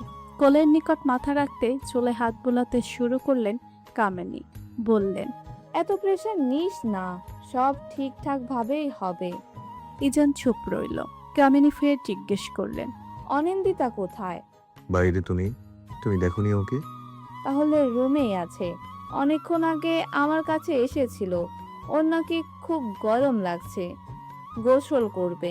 ইজান কপাল কুঁচকে উঠে দাঁড়ায়, অতিষ্ঠ কণ্ঠে বলে। আটকালে না কেন? নিশ্চিত এখন জ্বর বাঁধাবে। কামিনী ঠোঁট এলিয়ে হাসলেন, বললেন, যা দেখে আয়, তবে খবরদার ধমকাবি না। সন্ধ্যার ঠিক পর মুহূর্তেই ঠান্ডা এক শাওয়ার নিয়ে বেরিয়েছে অনিন্দিতা। ফেব্রুয়ারির শেষ সময়, বাতাসে বসন্তের গন্ধ, সেই সঙ্গে অল্প স্বল্প গরম পড়াও শুরু হয়েছে। ভ্যাপসা গরম বরাবরই অসহ্য লাগে অনিন্দিতার কাছে। সেজন্যই এই অসময়ে গোসল করা। ইজান রুমে ঢুকেই দারাজ গলায় ডাকলো, অনিন্দিতা, অনিন্দিতা। সেকেন্ডের মাথায় বারান্দা থেকে হন্তদন্ত পায়ে মেয়েটা বেরিয়ে এলো। ব্যগ্র গলায় জানতে চাইল, কি হয়েছে? ইজান মুখ কুচকে তাকে দেখে। ভেজা চুলগুলো এক হাতে চেপে ধরে, শরীর থেকে আলগা করে রেখেছে। হাজাবার শাড়িও পরেছে, সবুজ রঙের সুতির শাড়ি। ইজানের কুচকানো মুখ নিমেষেই শিথিল হয়। নেশাতুর দৃষ্টি যুগলে এক ফাঁকে মেয়েটার এলোমেলো কুচিগুলো দেখে নেয়। ধীর পায়ে এগোতে এগোতে বলে, এই অসময়ে গোসল কেন করছো? কোন আক্কেলে করছো? গরম লাগছিল তাই। বলতে বলতে সে ঘুরে বারান্দায় যাওয়ার জন্য পা বাড়ালো। ইজান তার পেছু নিল। অনিন্দিতা ঘাড় বাঁকিয়ে আর চোখে তাকে দেখে ঢোক গেলে। ইজানের দৃষ্টি অদ্ভুত, লোকটাক স্বভাব তার চেয়ে বেশি অদ্ভুত। যখন তখন রেগে যায়, আবার যখন তখন আদর দেয়। অনিন্দিতা বিব্রত হয় খুব। ওর ভরকানো দৃষ্টি দেখে মজা পেল ইজান। আর একটু এগিয়ে নিজের মুঠোয় বাদামি রঙা চুলগুলো নিয়ে নিল। আলতো করে হাতে পেঁচাতে অনিন্দিতা নিচ থেকে কাছে আসে। দুজনের মধ্যখানের দূরত্ব অতি নগণ্য। সেই নগণ্য দূরত্বটুকুই ইজান ঘুচিয়ে দিল। চুল ছেড়ে শাড়ি ভেদ করে মেয়েটার কোমর চেপে ধরল। শীতল স্পর্শে গোটা কায়া শিরশির করে উঠে অনিন্দিতার। ফাঁকা ঢোক গেলে বারংবার ইজান ঝুঁকে ধারালো নাকের ডগায় ঠোঁট ছুঁয়েই মুখ সরিয়ে আনে। কেন সেই সব সময় মেয়েটার কাছে যাবে? মেয়েটাও আসুক, বুঝুক এজনের ভেতরকার জ্বালা। ইজান একটু সরুন, আমার অস্বস্তি হচ্ছে। ইজান হতচকিত নেত্রে সামনে দাঁড়ানো রমণীর মুখমণ্ডলে তাকায়। কণ্ঠে তার চরম বিস্ময়। অস্বস্তি মানে? কোমর হতে হাত ছুটে আসে অচিরেই। দুটো শরীর মুহূর্তে আলাদা হয়ে যায়। ইজান খানিকটা পিছিয়ে যায়। অনিন্দিতা বিমুক্ত বনে তার দিকে তাকাতেই বোঝে লোকটাই মেজাজ বেজায় চটে গেছে। অনিন্দিতার কথার মর্মার্থ সে বুঝতে পারেনি। কোনরূপ বিশ্লেষণ দেওয়ার আগেই পেট গুলিয়ে আসে অনিন্দিতার। কোনো দিক পরোয়া না করেই এবার ওয়াশরুমের দিকে ছুট লাগায়। এদিকে বিস্ময়ে কিংকর্তব্য বিমূঢ় ইজানের চোখ দুটো ক্রমেই প্রকট হচ্ছে। পরিস্থিতি বুঝে ওঠার আগে ওয়াশরুম থেকে অদ্ভুত শব্দ ভেসে আসে। ইজান সময় না খুঁয়ে দৌড়ে ওয়াশরুমে যায়। পুরো বেসিন তখন বমিতে ভর্তি। ইজান নাক সিটকানোর কথা ভুলে গেল। ত্রস্ত হাতে আঁকড়ে ধরল মেয়েটার 2 বাহু। মিনিট খানেকের মাথায় বমি থেমে যায়। অনিন্দিতা ক্লান্ত, শরীরটা নেতিয়ে আসছে। এই বমি বমি ভাবটা সে দুদিন ধরে লাগাতার অনুভব করছিল, সেজন্য অস্বস্তি হচ্ছিল খুব। ইজান তাকে ধরে রুমে নিয়ে আসে। বিছানায় বসিয়ে আবার চলে যায় ওয়াশরুমে। নিজেই বেসিন পরিষ্কার করে আবার বেরিয়ে এলো। ছোট্ট এই গাছটার জন্য কাউকে ডাকতে ইচ্ছে হয়নি আর। অনিন্দিতা তখন হেলান দিয়ে বসে আছে, এক হাতে পেটের ওপর। ইজান নিঃশব্দে তার পাশে এসে বসে, মাথা নুইয়ে লম্বা দম ছাড়ে। শান্ত গলায় প্রশ্ন করে, এখন কেমন লাগছে?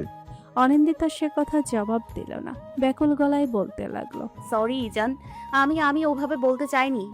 বুঝতে পেরেছি আমি। এখন বলো, বমি হলো কেন? বাইরের খাবার খেয়েছো নিশ্চয়ই। তার কণ্ঠ শীতল, রাগের আভাস নেই। অনিন্দিতা চোখ বুজে।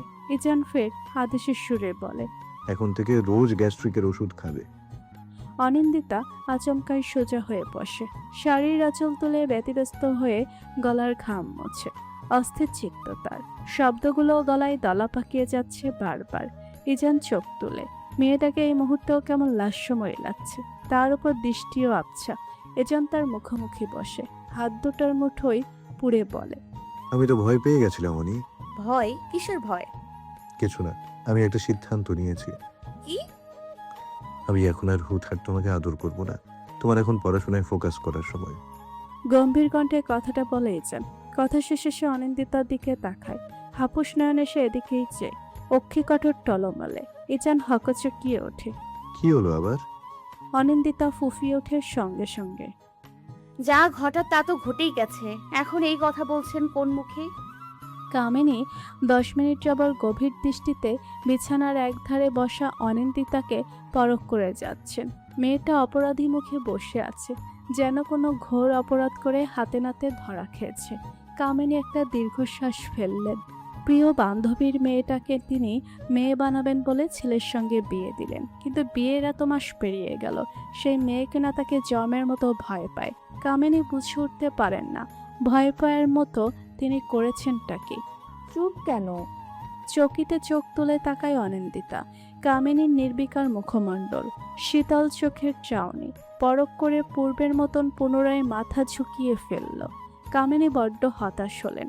এবারে একদম কাজ ঘেঁষে বসলেন মেয়েটার, নরম হাত দুটো ছুঁয়ে বললেন, আমি কি সত্যিই কি দাদি হব? অনিন্দিতা কোনো মতে উপর নিচ মাথা ছাকালো।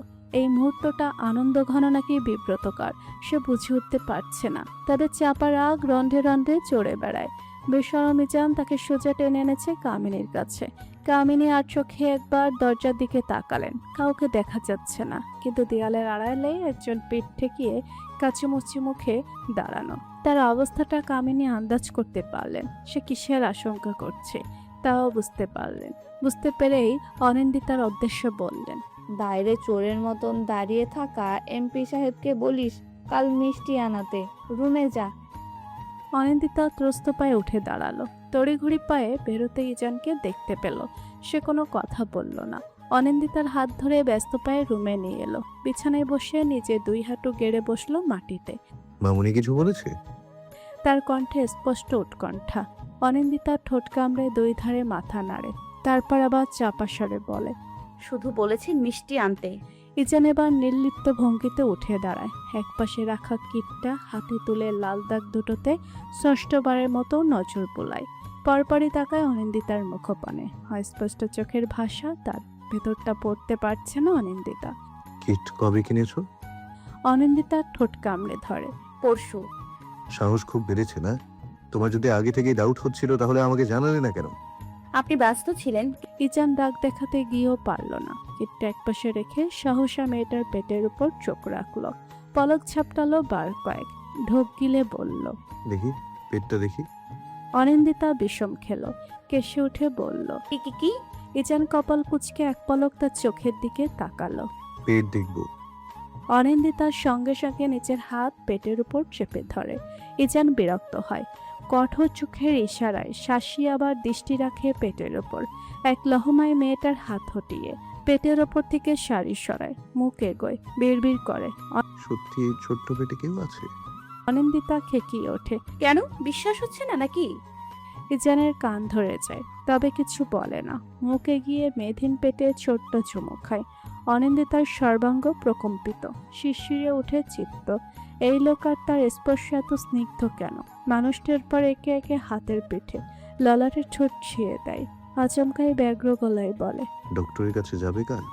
না না না না, অস্থির হবেন না প্লিজ, আগে এদিকের ঝামেলাটা মিটুক। হিজান তার উত্তরে প্রসন্ন হলো কিনা বোঝা গেল না। সে শুধু অদ্ভুত দৃষ্টিতে মেয়েটার দিকে চেয়ে রইল। গরমে অতিষ্ঠ খুশি, ক্ষণিক পরপরই ছটফটিয়ে উঠছে, ঘর জুড়ে পায়চারি করছে। নিবরাস দুটো কফি মগ হাতে রুমে প্রবেশ করতে করতে তাকে দেখে। এক জায়গায় শান্ত হয়ে বসো, এভাবে ঘুরঘুর করলে তো আরো গরম লাগবে। খুশি বসল না। এসিটা বোধহয় নষ্ট হয়ে গেছে। রিমোট হাতে নিয়ে কতবার যে চেষ্টা করেছে টেম্পারেচার কমানোর, শেষমেশ রেগে রিমোট ছুঁড়ে মারল বিছানার উপর। নিবরাস মগ দুটো হাতে নিয়ে একপাশে বসেছিল সবে। রিমোটটা একদম তার গা ঘেঁষে তার পেছনে উড়ে গিয়ে পড়ল। সে চমকে উঠে বড় বড় চোখে তাকালো খুশির দিকে। ব্যাপারটা ধরতে পেরে জিভ কামড়ে ধরে খুশি। দুই লাফে এগিয়ে এসে পাশে বসে বলতে লাগে, সরি আমি দেখিনি। নিবরাস তপ্ত নিঃশ্বাস ফেলে, সাবধানে হাতের মগ দুটো একপাশে রাখে। এরপর খুশির দিকে তাকায়। ঘামে জবজবে সে, পুরো মুখ তেল তেলে, চকচক করছে চেহারা। তার ঠোঁটল টানো দেখে নিবরাস শব্দ ছাড়া হেসে ফেলে। কাঁধের ওপর ফেলে রাখা ওড়নাটা তুলে মুখ মুছিয়ে দিতে দিতে বলে, আজ তো এত গরম পড়েনি, তবুও ম্যাডামের এত গরম লাগছে কেন? জানি না, কেমন অশান্তি লাগছে। থামে খুশি, চোখ মুখে অস্বস্তি। আজকাল তার কিছুই ভালো লাগে না। বুকে আসি। নিবরাস চমকে তাকায়, বিব্রত স্বরে বলে, sure, why are you asking? অমনি খুশি ঝাঁপিয়ে পড়ে তার শক্ত বুকে। নিবরাসের বিব্রত বোধ, চমকিত ভাব কিছুই কমেনি। সে আলগোছে অশান্ত খুশির পিঠে হাত রাখে। এই মুহূর্তে মেয়েটাকে কেমন এলোমেলো লাগছে। নিশ্চয়ই আজগুবি চিন্তা দিয়ে মস্তিষ্ক ভরিয়ে ফেলছে। বুক চিরে একটা ক্লান্তির নিঃশ্বাস বেরিয়ে আসে অচিরে। নিবরাস নরম সুরে জিজ্ঞেস করে, হোয়াট হ্যাপেন খুশ? তুমি কিছু নিয়ে ওভার থিঙ্ক করছো, তাই না? আমরা কেন দেশ ছাড়বো নিবরাস? চেনা পরিচিত জন্মস্থান ছেড়ে আমরা কেন এত দূরে যাব? নিবরাস থমকায়, পরপরই পিঠের ওপর হাত বুলিয়ে দিতে দিতে অল্প হেসে আশ্বস্ত করতে বলে, ফর এ বেটার ফিউচার। আপনার বিজনেস কি খারাপ যাচ্ছে? না তো। তাহলে ফিউচারের চিন্তা করছেন কেন? নিবরাস চুপ রইল এবার। খুশি মুখ তুলে তাকায় উত্তরের আশায়, দৃষ্টিতে শত আকুলতা। সে কোনোভাবেই দেশ ছাড়তে ইচ্ছুক নয়। নিবরাস বিছানায় পা তুলে বসে, হাতের আজলায় মেয়েটার মুখ ভরে, নাকের ডগায় সশব্দে চুমু খায়, বলে, এখানে প্রচন্ড গরম তো, ইংল্যান্ডে ঠান্ডা, তোমার খুব ভালো লাগবে ওখানে। খুশি ফোঁস করে একটা বিরক্তির নিঃশ্বাস ফেলে, মুখ কুচকে বলে, কথা ঘুরাচ্ছেন। নিবরাস আবার চুমু খায় তার নাকে, বলে, একদম না, সময় সুযোগ এবং আমার ইচ্ছে হলে সব জানতে পারবে। এখন এত প্রশ্ন করো না তো, কষ্ট করে কফি বানালাম যে খাবে না। দেয়ালে একটা পুরনো আমলের ঘড়ি চলছে। মাঝারি আকারের ঘড়িটার গ্লাসে বারান্দার বাতির কৃত্রিম আলো ঠিকরে পড়ছে। সময়টা তাই আবছা আলোয় বোঝা যাচ্ছে। মাঝরাত্রিরে ইজানের গলা শুকিয়ে কাট। সে অস্থির চিত্তে উঠে বসলো। পাশে রাখা ছোটখাটো টেবিলের ওপর পানির গ্লাস, সেটা হাতে তুলে সে এক ঢোকে সবটুকু পানি সাবার করে নিল। এরপর আবার আগের মতো শুয়ে পড়লেও চোখে ঘুম এসে ধরা দিল না। ইজান তাই পুনরায় উঠে বসলো। এক পলক ঘড়িতেও নজর বুলিয়ে নিল। 1:40। হিজান অনিন্দিতার দিকে ফিরে গোছানো ভঙ্গিতে কাত হয়ে শুয়ে আছে সে, মাথার নিচে হাত পা দুটো গোটানো। ইজান ঝুঁকলো তার দিকে, ফাঁকা ঢোক গিলে তার চেহারায় চোখ বোলালো। গভীর ঘুমে মত্ত সে, ভারী নিঃশ্বাস ফেলছে ক্ষণে ক্ষণে। সুন্দর দৃশ্য, আরেকটা সুন্দর দৃশ্যের অপেক্ষায় ইজানের প্রাণ ছটফট করছে। কবে যে তার রক্ত তার সামনে হাজির হবে। ভাবতে ভাবতে ইজানের বাম হাত চলে যায় ঘুমান্ত অনিন্দিতার পেটের ওপর। আলতো হাতে সে শাড়ি সরায়, উন্মুক্ত পেটে হাত রেখে ঝুঁকে নীলিন চোখে কতক্ষণ পর্যবেক্ষণ করে আবার নিচে নিচেই হতাশ হয়। না, কিছুই তো বোঝা যাচ্ছে না। ও বিস্মিত হয়ে ফিসফিস করে ওঠে। হায় খোদা, এইটুকুন ফেটে আমার বাচ্চাটা জায়গা হবে কি করে? বেকুবি প্রশ্ন। ইজান নিজের প্রশ্নে নিজেই অবাক হয়। এই পরিস্থিতি, অনুভূতি সবকিছুই তার কাছে সম্পূর্ণ নতুন। দুনিয়ার বাকি সব যেন স্নিগ্ধ অনুভূতির সামনে ফিকে। অপার্থিবে খুশি পুরো দস্তুর আকাশ করতে সে অপারগ। তার উপর মাথায় অযাচিত চিন্তারা হানা দিচ্ছে। মুহূর্তে ইজানের দৃষ্টি ছুটে অনিন্দিতার দিকে। মেয়েটা সবে পড়ালেখায় মনোযোগী হয়েছিল, সামনে এত এত পরীক্ষা। একসময় তার ক্লাসে যেতেই সমস্যা হবে। তখন তেজা অসহায় হয়ে যাবে। ও কাঁদো কাঁদো মুখে তাকিয়েই থাকে। সময় গড়ায়। ৮ ঘন্টার মতন সে নড়ল না। নির্নিমেষ চয়ে রইল স্নিগ্ধ মুখ পানে। একসময় গা এলিয়ে দেয় তার পাশে। নরম দেহটা নিজের বক্ষপটে মিশিয়ে নিতে নিতে আওড়ায়। সব ঠিক হবে, সব। ভোরের শেষ ভাগ হতে বাংলোর সামনের অংশটুকুতে রান্নাবান্নার কাজ শুরু হয়েছে। বড় বড় পাতিল বসানো হয়েছে গর্ত খুঁড়ে বানানো দুটো চুলার ওপর। অনিন্দিতা ওঠার আগে যেন উঠে চটজলদি বারান্দার দরজা জানালা সব বন্ধ করলো, না হলে ধোঁয়া ঢুকে পড়বে। সময় তখন ৮টার কাছাকাছি। অনিন্দিতার ঘুম ভেঙে যায় আপনা আপনি। বিছানার আরেক প্রান্ত খালি দেখে সে তড়িৎ উঠে বসে। দরজা ভেতর থেকে আটকানো দেখে ম্লান অথচ চিন্তিত কণ্ঠে ডাকে, ইজান আপনি কোথায়? খট শব্দে অষ্টমের দরজা খুলে যায়। দ্রুত পায়ে বেরোয় যান। প্রতীপ স্বরে জবাব দেয়। এই তো, কি হয়েছে? কিছু হয়নি। অনিন্দিতা তাকে আগাগোড়া পরখ করে একবার, অমনি তড়িঘড়ি করে বিছানা ছাড়তে ছাড়তে বলে, উঠতে এত দেরি করে ফেলেছি, হায় আল্লাহ, একবার ডাকলেন না কেন? তার তাড়াহুড়ো দেখে ধমকে উঠে যান। এই আস্তে হাঁটো, ট্রেন ছুটে যাচ্ছে নাকি? ধমকের তালে দারুণ ভেবাচিকা খায় অনিন্দিতা। কয়টা বাজে? ৮টা। আপনি এত সকালে গোসল করেছেন? ইজান ঘাড় নাড়ায়। টাওয়াল দিয়ে শরীর মুছে গায়ে শার্ট দড়িয়ে এগিয়ে আসে। দাঁড়াইয়ে ঠিক মুখোমুখি, ইশারায় বোঝায়। বোতাম লাগিয়ে দাও। অনিন্দিতা হাত বাড়ায় আর চোখে দেখে নেয় মানুষটার মোহনীয় ভাবভঙ্গি। তার দিকেই পলকহীন চেয়ে আছে। অনিন্দিতা ভেবে পায় না এই অগোছালো রূপে তাকে এত দেখার কি আছে। শাড়িটা কুচকে আছে, কুচির ঠিক নেই। চেহারা যা ছবির সুরত। আয়নায় নিজেকে দেখে নিজেই আঁতকে উঠতে হয় মাঝে মধ্যে। সিনথিয়ার মুখমণ্ডল বিবর্ণ, উজ্জ্বল দ্যুতি ছড়ানো চেহারার এই করুণ দশায় সে কিন্তু একটুও বিচলিত নয়। সর্বদা টিপটাপ হয়ে চলা লাবণ্যময়ী আগুন সুন্দরী সিনথিয়ার এই আকাশ পাতাল তফাৎটা চোখে পড়ার মতন। বাড়ির প্রতিটা সদস্যের সামনেই তার আচানক পরিবর্তন স্পষ্ট রূপে দৃশ্যমান। মেয়ের জন্য বিচলিত সুজলা। বয়স বাড়ছে তার, 23-এর ঘর পেরিয়ে 24-এ পা ফেলবে সামনের মাসে। তার মনস্তাত্ত্বিক অবস্থা যে বেগতিক। মা হিসেবে সুজলতা বুঝতে পারছেন, সেজন্যই বিয়ে শাদীর প্রসঙ্গ তুলছেন না। সাধারণ কথাবার্তা বলতে গেলে সে ব্যস্ততা দেখিয়ে রুমে চলে আসে।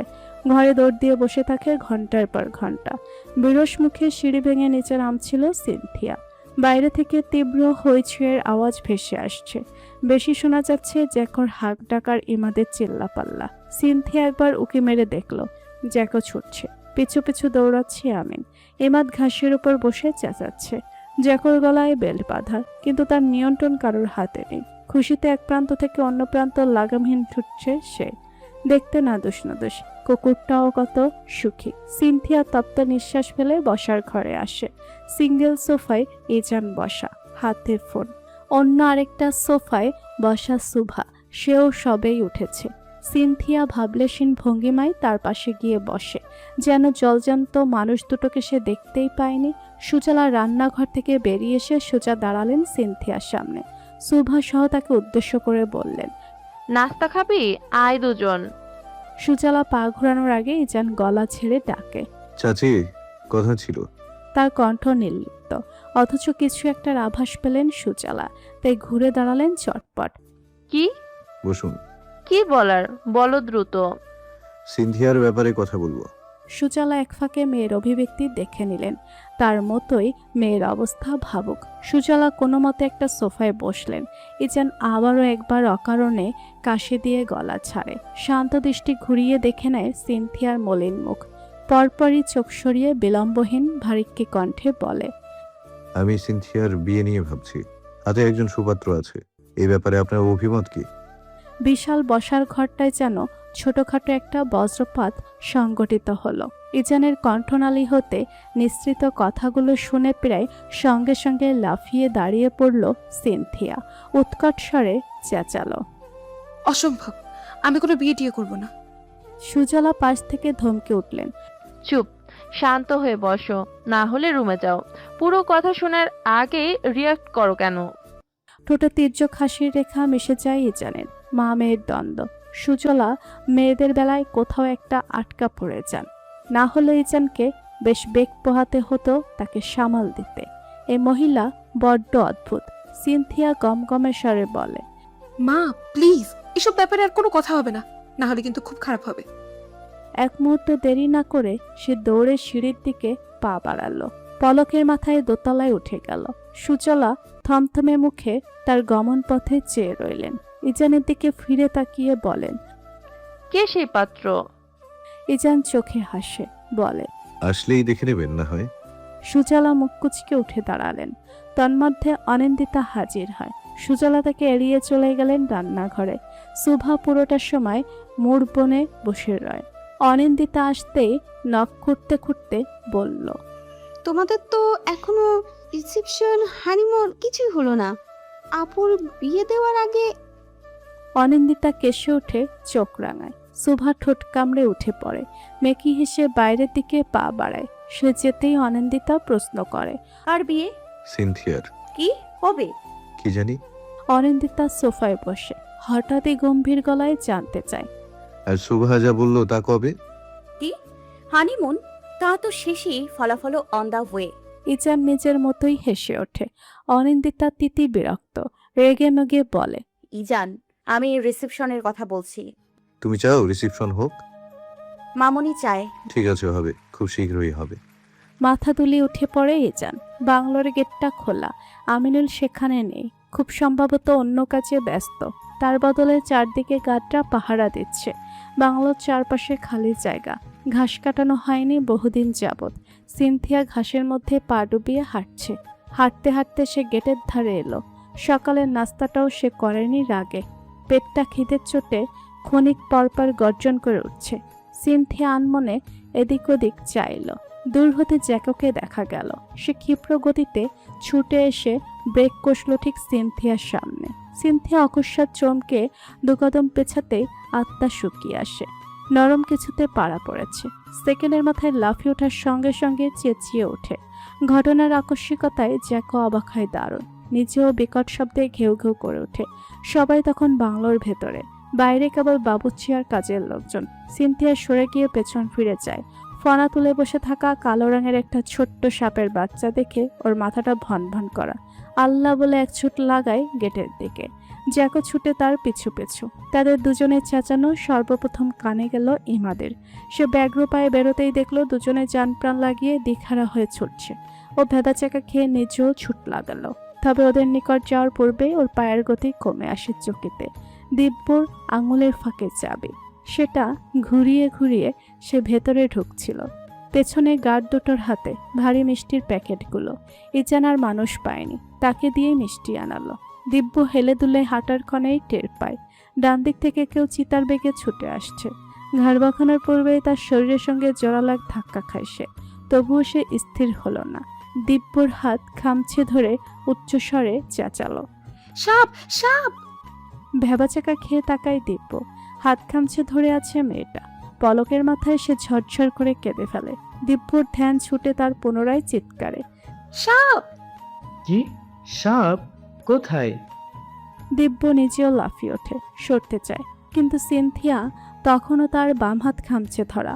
তন্মধ্যে ইমাদের ডাকে সবাই বেরিয়ে এসেছে, এগিয়ে আসছে তাদের দিকে। সিনথিয়া চিৎকার শুনে লাঠি হাতে এগিয়ে এলেন আমিনুলও। মাকে দেখেই সিনথিয়া ছুটে তার কাছে যায়। ভাঙা কণ্ঠে কোনো মতে বলে, মা, সাপ! ওখানে সাপ ছিল। হকচাকালো সবাই। আমিনুল কাচুমাচু মুখে বললেন, আপনারা ভেতরে যান, আমি দেখতেছি। ইজান ভরাট স্বরে বললেন। চাচা সাবধানে, এখানে তো সাপ আসার কথা নয়। আমিনুল মাথা নাড়ালেন। কোথা থেকে যে ঢুকেছে কে জানে। সিনথিয়াকে ধরে ধরে সুজালা ভেতরে নিয়ে গেলেন। পিছু নিল বাকিরা। সবার মনে আতঙ্ক। ইমাত একবার জ্যাকর পুরো শরীর চেক করে, এ তো আবার সকাল থেকে পুরো বাংলা চষে বেরিয়েছে। অনিন্দিতা সুভার হাত চেপে ধরে হাঁটছে। ইজান আর চোখে তাকে দেখে নেয়, পরপরই পায়ের গতি কমিয়ে দিব্যর দিকে ফিরে। বেচারির হতভম্বি এখনো কাটছে না, ডান হাতে বাম হাত চেপে ধরে আছে, চোখ মুখে বিস্ময়। ইজান চাপা স্বরে জিজ্ঞেস করে। বেশি জোরে চেপে ধরেছিল নাকি? দিব্য বিব্রত হয়। কে? সিনথিয়া আমার বোন। ওই একটু নখ দেখে গেছে। বলতে বলতে বাম হাত উঁচিয়ে দেখালো দিব্য। পিছল হেসে ইজানের দিকে তাকাতেই দেখলো সে ভুরু কুচকে তাকিয়ে। দিব্য সঙ্গে সঙ্গে দুই ধারে মাথা নাড়ালো। ভাই এভাবে তাকাস না, বন্ধুর বোন মানে আমার বোন। I know. ইজানের ঠোঁটের কোণে সূক্ষ্ম হাসি ফুটে, এক হাত গলিয়ে বন্ধুর কাছ চেপে ধরে ঝাঁকিয়ে বলে। সবার ক্ষেত্রে এই প্রবাদ খাটে না। সিনথিয়া কাঁদতে কাঁদতে নাজেহাল। অনিন্দিতা পানি এনে দিলে হিসকির কারণে সে পানিটুকুও গিলতে পারে না। অনিন্দিতার মাথায় হাত বুলিয়ে দেয়, নিচু স্বরে সান্ত্বনা দেয়। ভয় পেও না। কান্নার বেগ কমলো আরও কিছুক্ষণ পর। পুরোটা সময় বিব্রত বোধে জর্জরিত দিব্য মুখোমুখি একটা সোফায় বসেছিল। ইজান বারবার তার দিকে তাকাচ্ছে, তাকানোর ধরনটা অন্যরকম। সুজলা মেয়েকে শান্ত করতে রুমে রেখে এলেন। পরিস্থিতি কিছুটা স্বাভাবিক হয়ে আসতেই সবাই স্বস্তি ফিরে পায়। মিষ্টির প্যাকেটগুলো পাঠানো হয় রান্নাঘরের দিকে। দিব্য সেদিকে চেয়ে প্রশ্ন করে বলে। হঠাৎ এত মিষ্টি আলানি কেন? ইজান গায়ে লিয়ে বসে, অত্যন্ত স্বাভাবিক কণ্ঠে বলে। বাপ হচ্ছি যে, তাই। দিব্য চকিতে তাকায়, বিস্ময় চেপে আফসোসের সুর টেনে নিচু গলায় বলে। কি শালা, আমি এখনো বিয়ে করতে পারলাম না আর তুই প্রোডাক্ট লঞ্চ করে ফেলেছিস? Two first year. ইজান ফোঁস করে একটা শ্বাস ছাড়ে, দারাজ গলায় বলে। সাদা না সম্বন্ধে বল। মানে? তুই আজ এই মুহূর্তে চাচির কাছে প্রস্তাব দিবি। মানে কিসের প্রস্তাব? দিব্য চেঁচিয়ে ওঠে। বসার ঘরে তখন শুধু ইমাদ, সুভা আর অনিন্দিতা। ইয়ামিন এখনো রুম থেকে বেরোয়নি। কামিনী আর সুজলা রান্নাঘরে। ইজান বাদে বাকিরা দারুণ হতভম্ব, বিস্মিত। ইজান ঠোঁট চেপে উত্তর দেয়। বিয়ের প্রস্তাব সিনথিয়ার জন্য। দিব্য উঠে দাঁড়ায়, কোনো দিক না তাকিয়েই চেঁচায়। পাগল হলি নাকি? শান্ত হয়ে বসে কথা বল। গম্ভীর গলা শুনেই দিব্য আবার বসে পড়ে, নিজেকে ধাতস্থ করে, দ্বিধাজড়িত কণ্ঠে বলে। দেখ ভাই, এইসব সেন্সিটিভ ব্যাপারে ঠাট্টা করিস না। ইজান বাসখাই কণ্ঠে শুধায়। তোর সঙ্গে আমি ঠাট্টা করব, তাও আবার এইসব ব্যাপারে? দিব্য শুভ্র চেহারায় ঘোর অমানিসার নামে। অসহায় চোখে সে তাকায় সোজা অনিন্দিতার দিকে। মেয়েটা মুহূর্তেই হম্বিধম্বি করে ওঠে। ইজান সুভা আর ইমাদের দিকে চেয়ে আদেশ ছুড়ে। এই তোরা দুটো গিয়ে চাচিকে ডেকে আন। দুজনে বেনা বাক্যে উঠে দাঁড়ালো, ত্রস্ত পায়ে ছুটল। অনিন্দিতা চাপা কণ্ঠে ডাকলো। ইজান, কি? একটু উঠে আসুন। ইজান উঠে দাঁড়ালো, নিজেই অনিন্দিতার হাত চেপে সিঁড়ির কাছে নিয়ে এলো। অনিন্দিতার অস্থির হয়ে বলল। ওনাকে জোর করছেন কেন? আর এত খারাপ ব্যবহারই বা করছেন কেন? ইজান নড়ে চড়ে দাঁড়ায়, লম্বাটে মুখে গাম্ভীর্যের ছাপ একটু কমায়, বলে। জোর না করলে কাজের কাজ কিছুই হবে না, আর ভালো ব্যবহার করলে ও গুরুত্ব দেবে না। ওকে হারে হারে চিনি আমি। অনি, চিন্তা করো না, আমি কখনোই ওদের খারাপ চাইবো না। তারপরেও। চুপ, যাও প্লেটে মিষ্টি নিয়ে আসো। বিয়ে শাদীর আলোচনায় মিষ্টি মুখ কণা লাগে, জানো না? অনিন্দিতার কিছু বলার পূর্বেই ইজান হনহনিয়ে চলে যায়। বসার ঘরে তখন দিব্য একা বসা, হাঁসফাঁস করে উঠছে ক্ষণে ক্ষণে। ইজান এসেই তীরের মতন তীক্ষ্ণ এক প্রশ্ন ছুড়ল। তুই কি আমার কথা মানবি নাকি না? দিব্য আমতামতা করে ওঠে। ভাই দেখ। দেখা দেখি পরে, আপাতত সিনথিয়ার জন্য তোর চেয়ে বেটার কেউ আমার চোখে ধরা পড়ছে না। তুই কি রাজি হবি নাকি না? মা বাবাকে তো। ওনারা রাজি হবেন আমি জানি, এমনিতেই ওরা তোর বিয়ের জন্য তারা দিচ্ছেন। দিব্য চুপসানো মুখে তাকায়। হঠাৎ আমার পেছনে পড়লি কেন? গুরুর হাস্যে ইজান বলে। একেবারে ধোকা খেয়েই তো সন্ন্যাসী হতে যাচ্ছিলি, উপকার করছি যত। দিব্য চুপসানো মুখ আরেকটু চুপসে আসে। ক্ষতের উপর লবণ ছেটানোর কাজটা ইজান খুব ভালোভাবেই করে। পাত্র কেমন লাগলো চাচি? অদূরে জড়সড় হয়ে বসে থাকা দিব্যকে সুজলা নিগুড় চোখে পরখ করতে ব্যস্ত থাকে। ইজানের প্রশ্নে ভাবনায় ছেদ ঘটতেই তিনি সামান্য নড়ে চড়ে ওঠেন। ছেলে দেখতে সুন্দর, প্রাইভেট কোম্পানিতে চাকরি করে। 6 ভিজিটের স্যালারি পায়। সব দিক বিবেচনা করলে প্রস্তাবটা ফেলে দেওয়ার মতনও নয়, তবে তিনি এই মুহূর্তে হ্যাঁও বলতে পারছেন না। তোমার মা বাবার সঙ্গে কথা বললে ভালো হয়। জি আন্টি। ইজান বিরক্ত হয় দিব্যর তোতলানো স্বর শুনে। সে কিসের এত ভয় পাচ্ছে? ইজান কেশে গলা ছাড়ে, নির্ভর কণ্ঠে বলে। আঙ্কেল আন্টিকে বললে ওনারা কালই চলে আসবেন। কামিনী বসেছিলেন একপাশে, ছেলের দিকে তীক্ষ্ণ চোখে তাকিয়ে বললেন, আমি আগে বাড়ি যাই, এরপর না হয়। ঠিক আছে, তাহলে পরশুই ফাইনাল। কি বলিস দিব্য, ওনাদের নিয়ে আসতে পারবি তো? দিব্য নুয়ে রাখা মাথাটা অল্প ঝাঁকালো। সিনথিয়া সিঁড়ি ডিঙিয়ে নেমে এক ছুটে বাইরে হাজির হলো। বিকালবেলা, মিলাদের আয়োজন শেষ, খাবার দাবার বিতরণ করাও শেষ। সবকিছু গোছগাছ করা হচ্ছে এই মুহূর্তে। চারদিকে চোখ ঘুরে ইজানের দেখা পেল সে। অমনি ক্ষিপ্র বেগে এগিয়ে যেতে শুরু করলো। সবাই তাকে পেয়েছাটা কি? সে তো বললই সে বিয়ে করতে অনিচ্ছুক, তবু এত কাহিনী কিসে? ধূপধাপ কদম ফেলে সে হাজির হলো ঠিক ইজানের বরাবরে। চোখ মুখ শক্ত করে তেজি দৃঢ় স্বরে সোজাসুজি পড়ল, তোমরা কি শুরু করেছো আমাকে নিয়ে? হ্যাঁ, আমি তো বললামই বিয়ে করবো না।